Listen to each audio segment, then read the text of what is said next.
It's always exciting for an author to launch a new book. But for Karen Poirier, it's particularly meaningful as she signs the first copies of 1,000 Days, a novel based on her father's wartime experiences.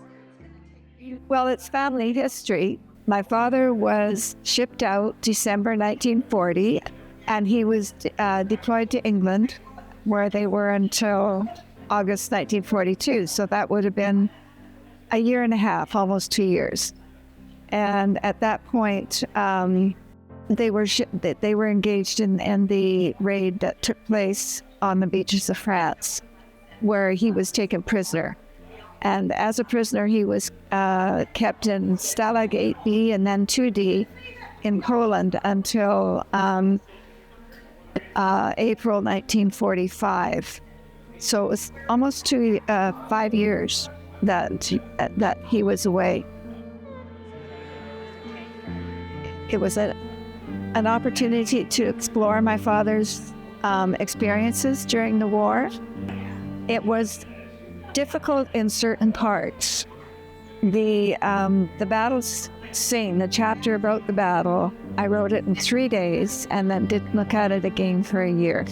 It was quite disturbing. And the Death March was another. I cried. It was hard for me to believe that would even have taken place. When you're a child and you hear stories, they kind of roll off of you, but as an adult, you realize the impact that those kinds of experiences had on the Afghan and women. Karen is donating proceeds from the sale of this book to Wounded Warriors of Canada, an organization that holds a special place in her heart. I think that it's a wonderful organization. My brother was a police officer. He's retired now. My grandson-in-law is an RCMP officer. And I just think that it's helpful to families if they have a member that's suffering from PTSD. And I think the work that they did is really commendable.